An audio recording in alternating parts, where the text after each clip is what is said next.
Je reçois à présent Valérie Demars, bonjour. Bonjour. Vous êtes la vice-présidente de Cosmebio, association professionnelle de cosmétiques écologiques et biologiques depuis 2002, ça fait 20 ans. Presque 20 ans. On pense bio.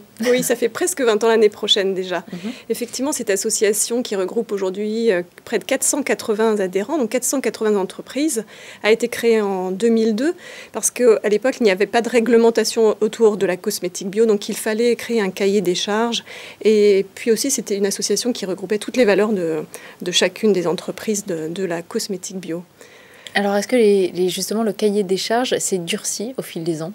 Alors le cahier des charges, je vais le rappeler, parce que peut-être que dans l'esprit des gens, il n'est pas connu. En fait, il y a plusieurs critères. Le premier critère, c'est d'avoir 95% d'origine naturelle dans la formulation. Et ensuite, il y a une autre partie qui est un petit peu plus technique, c'est que sur la partie végétale, il faut aussi 95% de bio, de matière bio. Et puis la totalité, sur la totalité de la formule, c'est 20% de matière bio.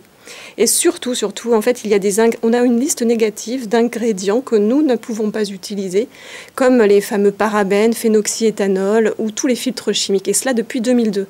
En fait, en 2002, nous avons appliqué le principe de précaution.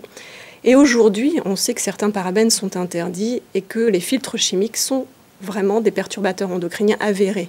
Donc, ce cahier des charges évolue dans le temps. Par exemple, là, nous avons décidé de supprimer les sulfates à horizon 2-3 ans, parce qu'il y a également un risque. Et puis, mais les filtres chimiques dont on commence un petit peu à parler, en fait, nous ne les utilisons plus déjà depuis bien longtemps. Donc, vous lancez vos études scientifiques ? Oui, alors c'est vrai qu'on se base sur des études scientifiques. On a fait quelques études en interne et puis, quand on a un doute, parce que toute la biblio est riche, est importante, on décide de ne pas utiliser la matière. D'accord. Donc, on ne prend pas de risque. On ne prend pas de risque. Aucun risque. Ouais. Quel est le pari de Cosmebio pour les années à venir ?